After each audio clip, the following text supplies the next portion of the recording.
Welcome to Business Talk Sister Gawk. I'm Becca. And I'm Ruthie. And today's episode title is How to Self-Publish Through Kindle Direct Publishing. Now, a few months back, we did a series, episodes 56, 57, and 58, on authorship.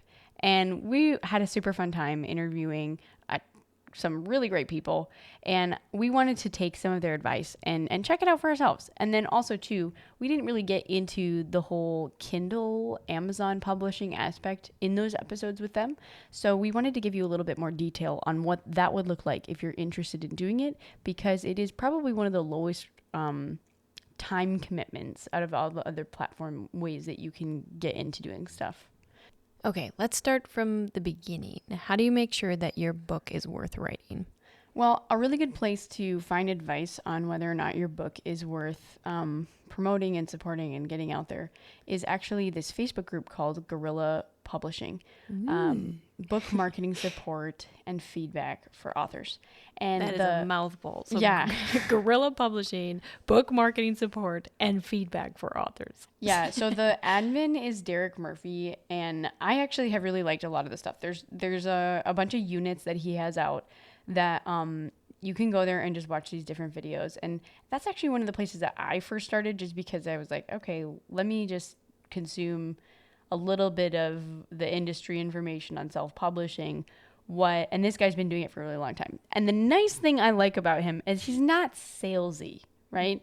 He's kind of just like, if you want the information, it's here. And the reality is that a lot of the stuff, he even has a PDF that literally walks you through, like, step one, do this. But before he gets to that, there's a ton of stuff in the front of that book or the PDF that's on there. And he even has videos on this as well. And he tries to just really get this across. Not everyone wants to read the story idea you have. And he really kind of just goes into, is it worth writing? Is it in a genre where there's like other books that are similar?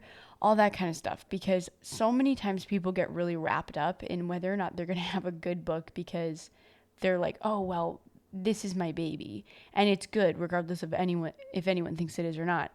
But that's not the case, right?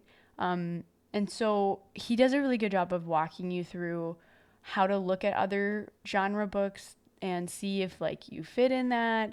And is it truly something that's going to be received well within that genre, and it'll match style and everything, right? So I think he does a really good job at helping people through that.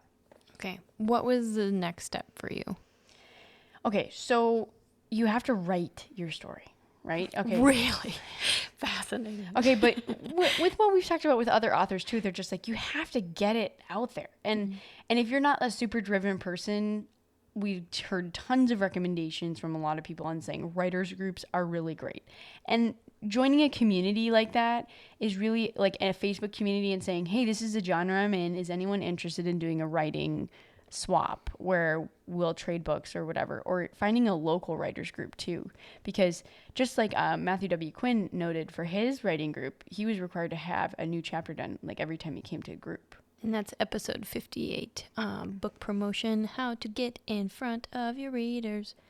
Thank you for that little promo. I made it into a tune. Yeah, okay. So that's important to get all of your words out, right? And then afterwards, you're going to have people look through it, or maybe you give them a chapter at a time and they can tell you what is wrong with your writing. And that's where you're going to revise and read again. And you need to keep revising. And sometimes it's helpful if you're almost shy enough that you don't even want to tell anyone that you wrote a book, is to just put it down for a few months or even a few years and then come back to it and read it again and see if it truly holds your interest. And if it does, okay, what are things that you've learned? And I know like a long time ago, I wrote a book for Ruthie and my sister Rachel, and they just kept being like, you need to finish that book, like, and they would hound me. It was the cutest thing ever, because she would read it to us at night. Well, first we read through like she would read to us all the time, and then she was like, I'm going to just start writing my own book. And then she would read to us a chapter at a time, and then just left us on this major cliffhanger for years, like literal years. Because they didn't have time to write anymore. Well, and then one day I actually ended up I was so bored, stuck in the Atlanta airport, that I found it in my files and decided to read it again. And so that one was like, wow, I actually like this story. It needs to be finished. So then I decided to sit down and finish the rest of it. Now, it's still not done, for the record. It was done enough to send to one of my sisters to be like, okay, you got to read it again and see what you think of it. But I definitely think there needs to be way more character development, because when I first initially wrote it, you can tell like it was very immature. You were like 16 or something. Yeah. And now I'm like, okay, it's been enough time where I probably could add a little bit more wisdom into the character development of like, and now I'm not a horrible person anymore as the main character. Right. So anyways, that's a side note. It's good to sit with it for a while, have feedback from other people. And really, really, it's really important to have grammatical reviews. And people can say, oh, by the way, like I noticed you said this a lot. I would avoid saying that all the time. Use some different words. So tell me about formatting your book. Okay, so I think that when you format, there's some really good resources. This is actually another site that Derek Murphy has, so that's how I kind of found it. But I really like DIYbookcovers.com. They have 6 print and ebook templates. So basically what I did is I just used the Microsoft Word template that he has, because there's like 6 different ones for free. You just download the whole zip file, and then you can drop all of your content in it to make sure that it looks consistent. And the nice thing that it's pre-formatted so that all of the words are moved a little bit more to the right or to the left based on the page. And what I mean by that is it's really important to make sure that you have clearance for binding if you're going to get something published. And you don't really think about that in your writing process because you're just like, I just got to get this out. But once you actually are moving it to print, if your words are so close to the edge that they bind the book and people can't read them and they're stuck together, that's a problem. That's bad news. Yeah, so I really like that one. It was super helpful because he also has like different fonts in there. And then that's a big thing too that you have to think about is every genre almost has like a list of fonts that complement that genre. So that when people look at it, they look at the fonts and they go, oh yeah, this is something that I normally read. And some of those actually do cost money. So figure out if that's something you want to do. If you don't, kind of just go for what's the closest and free, either in Microsoft Word or wherever you're pulling your fonts through. Because sometimes those fonts don't translate to like the Kindle direct publishing.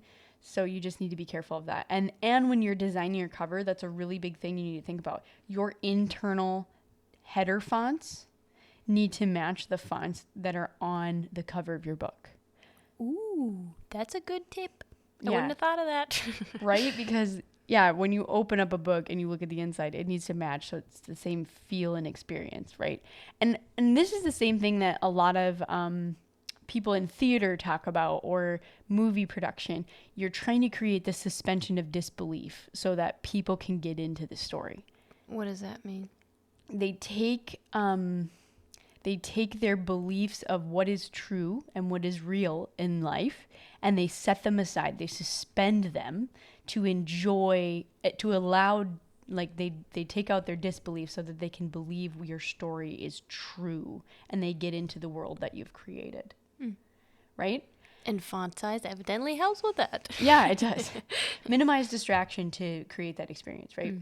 Okay, so the next thing that it's important to do, and I would recommend doing this before you go through the process of then submitting it or transitioning it into a Kindle direct publishing file or EPUB, which Kindle has its own software to help you move it into EPUB. You just literally upload like your Microsoft Word document, or like maybe you save it as a PDF and then send it in there.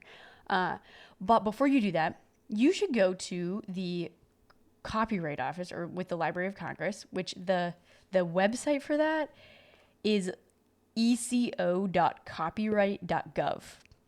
And the important thing there that I want you to think about is, first of all, you need to create an account, okay? And then when you go in there, you should send in your manuscript before you publish it, because if you try to get a copyright on something after it's already published, you have to actually send in a physical book, like they require it. But if it's before it's published, you can send them a PDF document. So that's really good tip to save some money. And so when you file your copyright, you send it in, and you can also, if it's the same file format, so say you're like copywriting a bunch of images or a bunch of different books at the same time, if you create a series and you want to copyright all of them at the same time, that actually might be a good idea to save money, because I think you can like upload like up to 15 of the same kind of document in one copyright go through. So that's really nice. And you can do it under your pen name, or you can do it with your real name, whatever. But the fee for that is $95. So if you're going to do like a business book or anything like that, you just need to make sure that throughout your content, you've just cited the sources and put them in the footnotes. And that shouldn't be a problem. They're not going to be like, oh, you can't copyright this snippet from another author. So when you are going through and submitting your copyright, do you also submit your cover art at the same time? No. So that you can do, you can't do different file formats in the copyright filing. So if you wanted to copyright your book cover, you'd have to do a different copyright. And that one you would do under like the arts section. It wouldn't be like a manuscript. Okay. So you just have to look at the different filing codes, or like the different sections, to make sure you're filing the right information. Yeah. So once you get the copyright done, then you're pretty comfortable that you are protecting your work, right? From there, you want to register your ISBN. And you can get one through Amazon on the EPUB. So like, say you upload your work through the e-publishing software, which you'll have to download from Amazon, in the Kindle Direct Publishing section. So you create an account there, go in, and they'll show you like where you can download that stuff and transfer your file into this e-publishing book file. And I believe that one is still editable. So like if you need to change anything, you can, but you already just filed your copyright, so just be aware of that. So make sure you're really, really ready before you file your copyright. And then when you get your ISBN, so here's the thing about ISBNs. They actually are just numbers that the Library of Congress uses to track book sales. So, and they want to differentiate those book sales by format. So you need one for your ebook, you need one for your paperback, and you need one for your hardcover. If you're going to have those three options, they should have their own ISBNs. Okay, so you actually can get one through Amazon if you want to, but here's the trick, right? If you go and file your own ISBN through, it's called Bowker, which is really confusing. Like, why? They must subcontract with the government to do this, but it's spelled BOWKER at myidentifiers.com. It's actually the USA official ISBN agency that accredits, like, gets you your stuff. What a stupid name. I know. It's like so confusing, and it's like, I don't know, maybe they've just been doing it for a really long time. But anyway, so through them, usually it's important to get more than one ISBN, so they usually do them in packs of 10. I think you can get one by itself, but it costs like $50, but if you get 10, it's like $100. What does that mean? Why would you have 10 different formats of your book that you'd use the ISBN for? No, it's just like a bulk deal. So like if you're going to do a series, you would want those anyways. So you just basically get the number and then you can assign it to your book later on. Okay. Yeah. Yeah. But the trick is, like, Amazon will give you an ISBN. They'll be like, oh, we'll go file this on your behalf, which is okay, except for the lifetime of your book, you will get less royalties because Amazon is taking more of a cut from your book. What? Yeah. Yeah. I think it's like a 30. So through like the Amazon one, if they file your ISBN for you on your behalf, and this also might play into whether or not you've registered your copyright with the Library of Congress. Like, they'll ask you, like, do you have a copyright on this? If you don't have those things and Amazon's like, okay, we're going to put this out, you only get a 30% royalty. What happens if you do it by yourself? Whereas if you do it by yourself, it's like 70%. Yikes. So, wow. Amazon. Jerks. Well, and that's why they've like made money on the self-publishing, right? Because people don't want to go through the technical work of that. And if you're fine with that, you're like, whatever, I just want to get my work out there, and I'm not really like focused on making a bunch of money, but it's more just for me to like get a whole bunch of really cheap author copies so that I can use them for whatever purposes. So like, I know people that do that they create a textbook that they want to teach their kids, and it's just way cheaper for them to publish it as a textbook and then get a whole bunch of author copies and use it for a class. And then when kids are done with it, they can take it home or they can trash it, whatever. But then like if it's a workbook, right? It's way cheaper than if you were to buy somebody else's. Wow. Okay. So some people just do it for the fact that Kindle Direct Publishing does print on demand and you can get really cheap author copies. So, really that depends. Would be really good for teachers, like even in the public school system, you think? Yeah, as long as it's their work and they're not like plagiarizing it or something. Right? Yeah. So anyways, I mean, I really do appreciate the fact that it is so cheap to print copies. I think like when I was looking at it, it depends on the book binding size you want, right? And how many pages and everything are in it. But if you, I suppose I should give you a little bit of an example of this.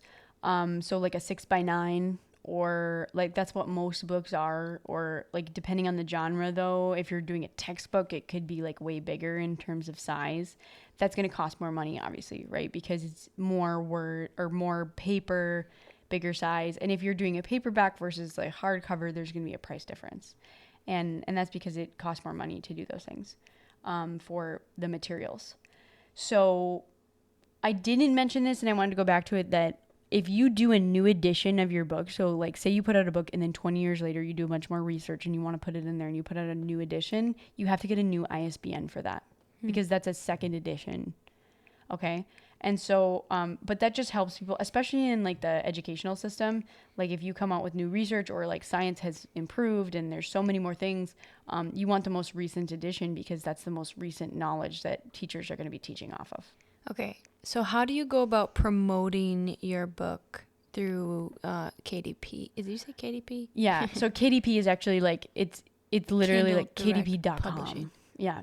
Yeah. So when you go in there, I didn't mention this and I'm going to talk about, so the promotion part, right? You have to have, when you upload your artwork. So I've used Canva before and that's been really helpful. But the thing that I will say that I think is really important to think about is that the actual size of your binding, depending on like how many pages you have in there, there's actually like, okay, this is how many pixels approximately you will need for your binding itself.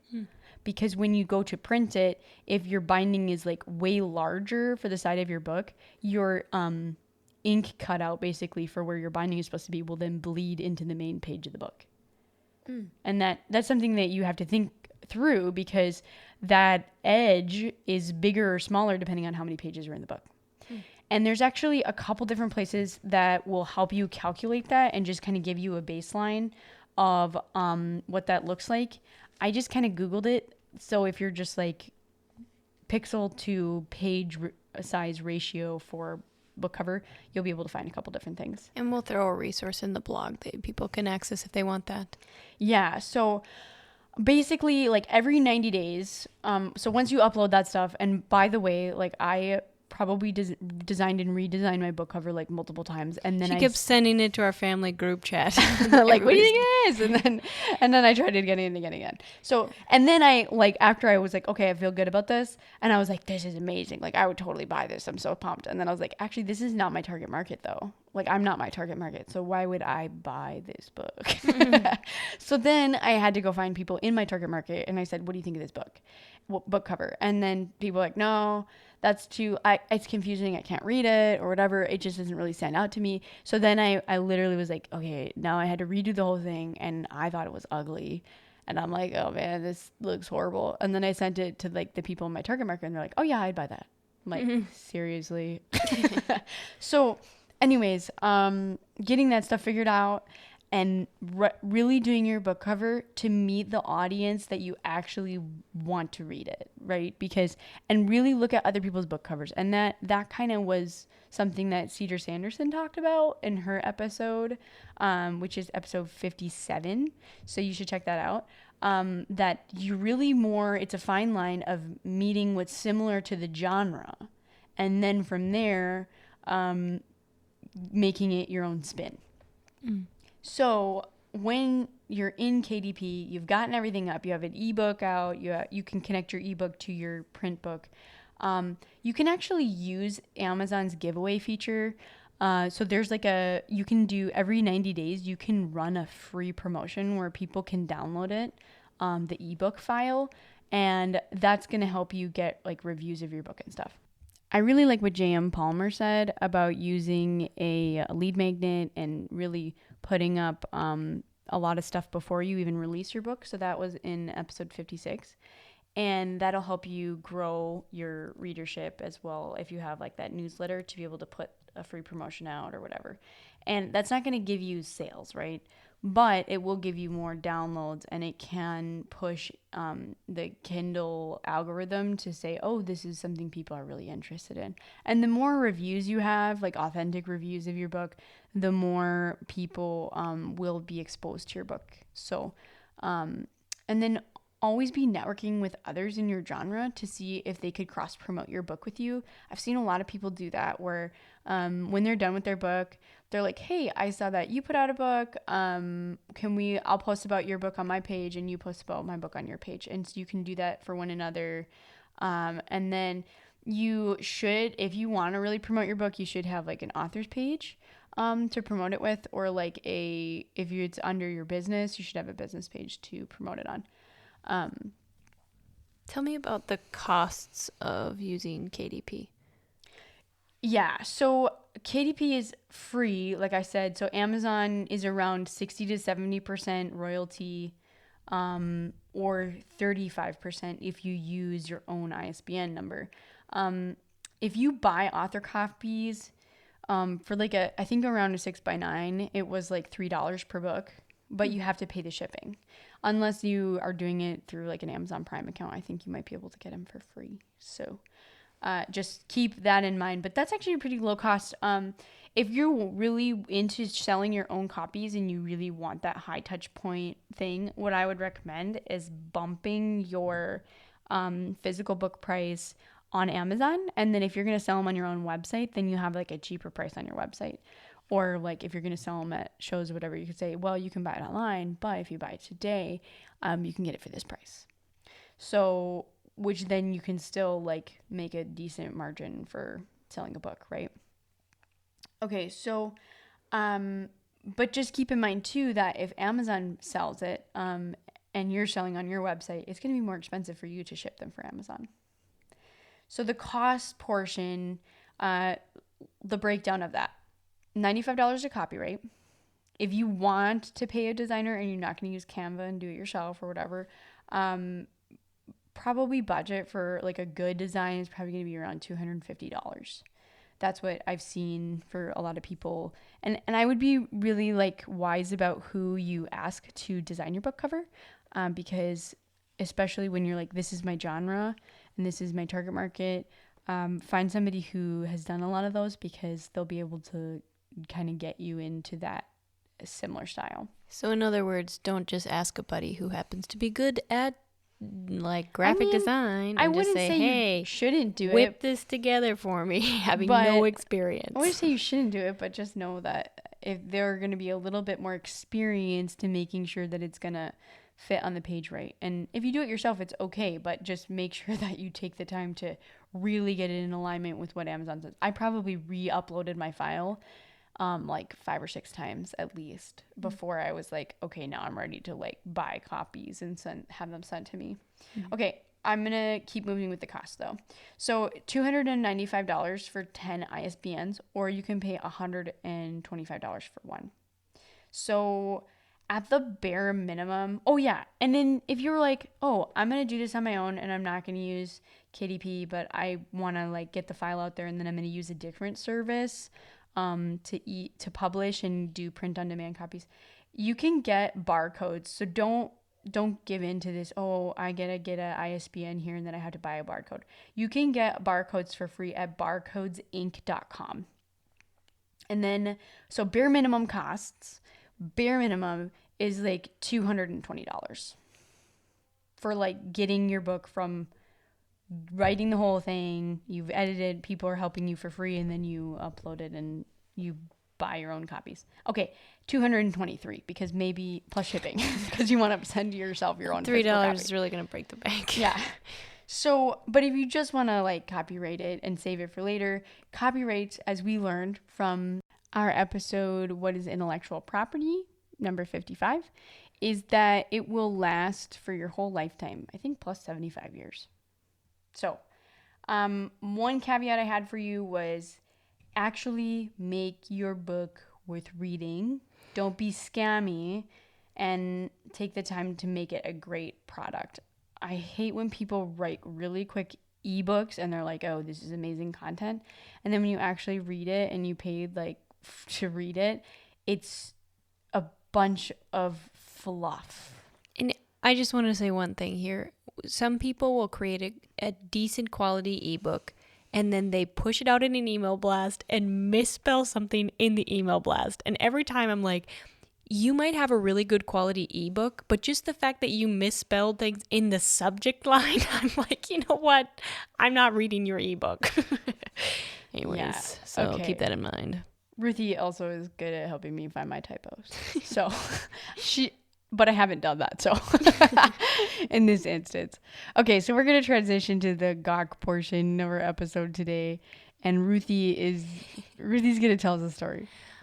This is something that happened very recently. We are at our cabin right now at recording, Becca and I, and she and I were walking, like on the walls of the cabin are kind of wooded, and she goes, "What is this?" and swipes her finger. She's like, "Is this Vaseline?" And I was like, "No." Last time Aaron and I were up here, I was working and he was bored, so then he went around caulking like everything possible, but it wasn't caulk.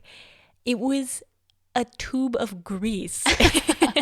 And so he literally, on all of the wood in the entire entryway of our cabin, he like caulked the edging of everything, and then it started like seeping into the wood. Like, think of like if you had oil and then poured it on a bunch of wood. That's what it's starting to look like. Like, because there's all this grease on it. It's like, are you joking? Oh my word. And so then I'm going around with this knife like scraping off all of this grease everywhere, and then Becca was like, "Wow, he's nothing if not thorough." I was just like, Okay, I just find it so funny because, he started in the bathroom. He ran out of caulk and then decided that he was going to use a clear tube and get everything else. Except for when he replaced the tube, he didn't read the label. So literally went all over the house, and now we are reaping the benefits of his hard work. But you know what? He doesn't know. He still doesn't know because he's at boot camp. Yeah. And so I'm going to write him a letter and chew him out. No, you're not. I thought about it. Just write him a letter and be like, guess what we did together? After about the first half hour of trying to clean everything out, I thought about writing a very strongly worded letter to him. Read the label. Good grief. Okay. Well, thanks for joining us this week. We hope you learned something. If you enjoyed this episode, you should give us a review on Apple Podcasts, and we'll see you next week.